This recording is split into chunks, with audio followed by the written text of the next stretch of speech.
Pemirsa, Bjorka, peretas yang sempat membuat geger Indonesia kini kembali beraksi. Bjorka diduga membocorkan ada jutaan data Direktorat Jenderal Pajak termasuk diantaranya data dari Presiden Joko Widodo. Terdapat 6,6 juta data nomor pokok wajib pajak atau NPWP yang diduga dibocorkan dan dijual Bjorka di Bridge Forums. Dari jutaan data tersebut, beberapa diantaranya adalah milik Presiden Joko Widodo dan kedua putranya, Gibran Rakabuming Raka dan Kaisang Pangarep. Dalam screenshot di Bridge Forums, jutaan data dibanderol dengan harga $10.000 Amerika atau 153,1 juta rupiah. Dan pemirsa, perusahaan keamanan siber Falcon Fits lewat akun X menyampaikan bahwa penjualan data Ditjen Pajak yang bocor berisi informasi pribadi, NIK, NPWP, alamat, nomor telepon, hingga tanggal lahir.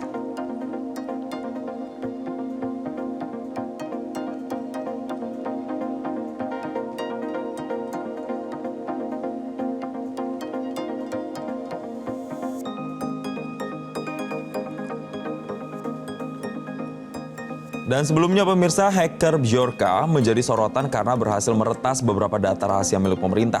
Selama tahun 2022, Bjorka berhasil meretas 3 jenis data rahasia, diantaranya 150 juta data penduduk Indonesia, data 1,3 miliar pengguna SIM card, hingga surat rahasia BIN ke Presiden Joko Widodo.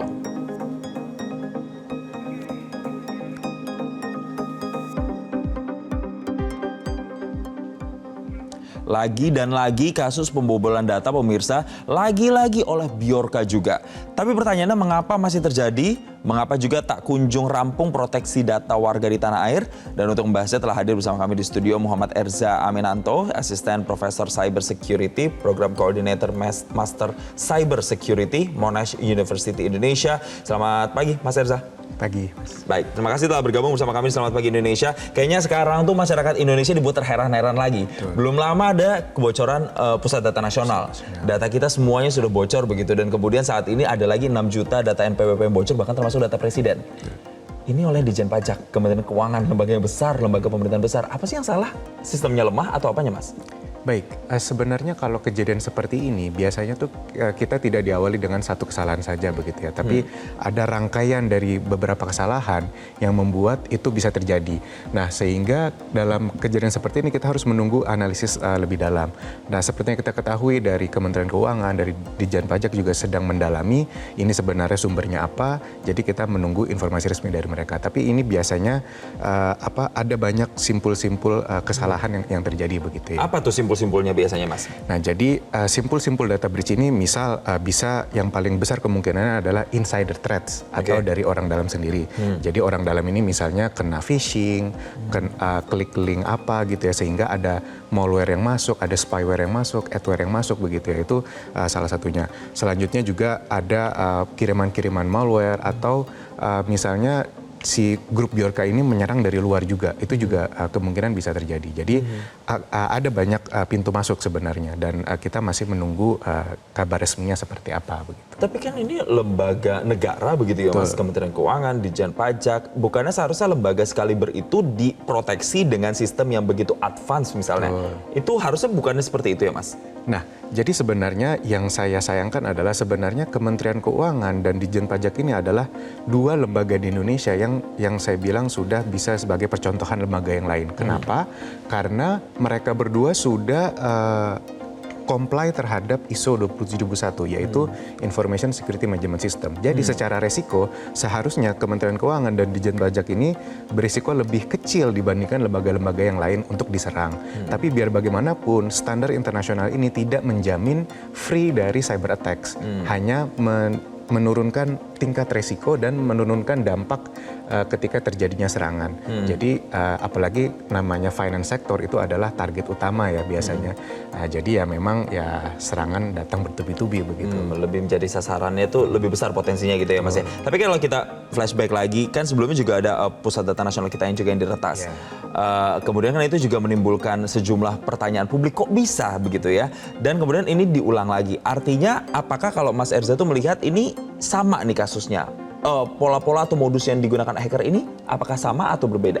Baik, sebenarnya kalau berbicara serangannya itu sendiri, itu kan serangannya tipenya berbeda. Yang kemarin kan ransomware, sementara yang ini data breach. Jadi kalau yang ransomware kemarin mereka tidak menjual datanya, tapi yang sekarang mereka menjual datanya. Jadi secara teknis penyerangannya berbeda. Nah, tapi kalau menurut saya melihat dua kejadian yang dalam waktu berdekatan ini, kita bisa melihat tuh akar dari masalahnya tuh apa sih sebenarnya. Dan saya melihat di Indonesia ini sayangnya kita belum punya payung hukum yang bisa menaungi cyber area di Indonesia, yaitu Undang-Undang Cyber Security. Sebenarnya sudah ada di Indonesia, yaitu RUU KKS, Rancangan Undang-Undang Ketahanan dan Keamanan Cyber. Tapi sayangnya sampai sekarang belum juga disahkan. Dan kalau dari saya pribadi, kita mau sampai kapan mendapatkan serangan cyber sampai kita sadar bahwa RUU KKS ini harus disahkan. Jadi itulah akarnya RUU KKS ini kemudian benar-benar harus disahkan dan diimplementasikan agar kejadian seperti ini tidak terulang. Tapi Mas, saat ini untuk upaya terdekat yang dilakukan oleh Kementerian Keuangan adalah kemarin Bu Sri Mulyani bilang saat ini masih dievaluasi oleh DJP. Secara spesifik apa yang harus dievaluasi, kemudian upaya penanganan apa yang terdekat yang harus ditanggulangi? Baik, sebenarnya setiap terjadi insiden cyber seperti ini sudah ada SOP-SOP yang bisa kita lakukan. Itu istilahnya DRP, Disaster Recovery Plan. Jadi ketika terjadi insiden, security breach atau semacamnya itu, kita sudah punya SOP dan SOP-SOP itu yang harus dilakukan. Dan SOP-SOP ini harus dirancang dan didesain sebelum terjadi insiden seperti ini. Jadi lebih ke tindakan preventif. Tapi ketika sudah terjadi seperti ini, Disaster Recovery Plan ini yang harus dilakukan. Jadi misalnya salah satu contohnya adalah kita melihat log dari server si Ditjen Pajak ini sendiri. Kita melihat log, nah tapi kan log itu sangat banyak. Dan pengalaman saya waktu saya di Jepang, waktu itu kita dalam satu hari aja itu kita menerima notifikasi itu lebih dari 1 miliar serangan dalam log gitu ya. Dan itu tidak mungkin dihandle oleh manusia gitu. Kita pasti akan capek, kita pasti akan luput gitu. Nah sehingga salah satu solusinya adalah memanfaatkan artificial intelligence.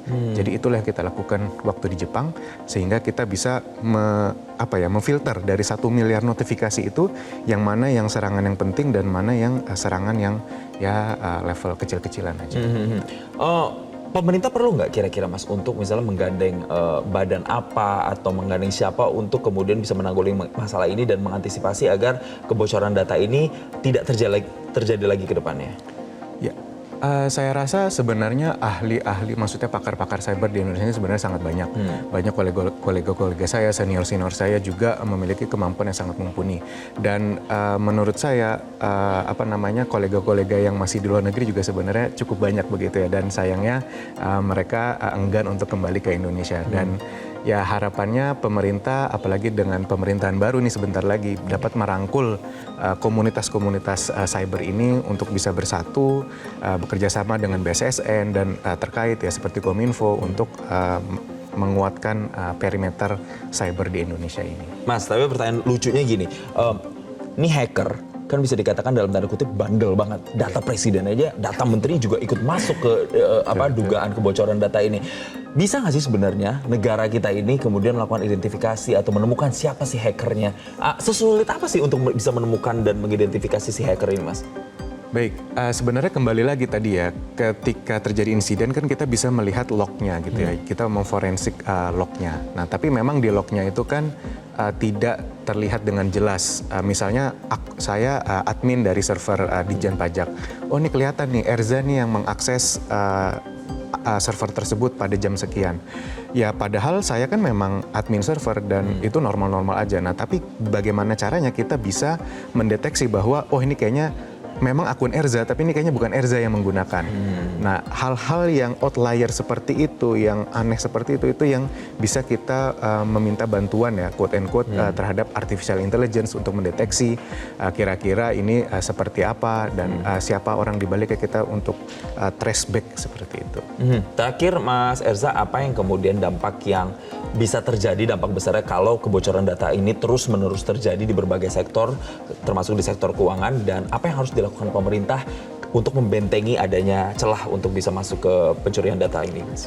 Baik, kalau kita lihat sekilas insiden cyber yang sekarang mungkin terlihat sepele ya. Maksudnya sebenarnya nggak sepele sih, tapi sepele dalam hal kayak kamu cuma punya NIK, NPWP sama alamat, emang kamu bisa melakukan apa?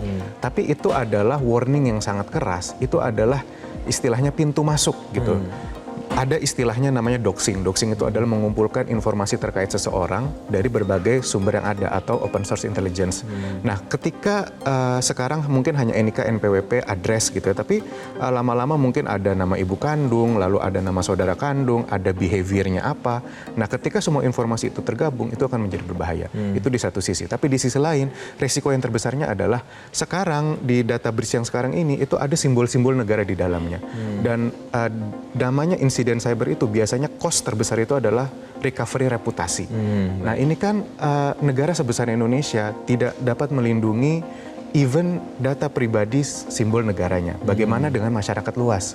Simbol negaranya aja tidak bisa diamankan begitu. Itu kan yang menjadi concern. Begitu. Oke, ini diharapkan kemudian pemerintah bisa menggandeng pihak-pihak terkait tadi melakukan upaya antisipasi cepat begitu ya, agar hacker semacam ini kemudian tidak menyerang lagi data-data kita. Hey Bjorka, hati-hati ya, pokoknya jangan sampai Anda mencuri data-data kami lagi karena ini sangat merugikan dan pemerintah harus ambil andil untuk kemudian bisa menanggulangi masalah ini. Terima kasih Mas Erza atas pencerahannya bersama kami di Selamat Pagi Indonesia dan selamat kembali melanjutkan aktivitas. Jelajahi cara baru mendapatkan informasi. Download Metro TV Extend sekarang.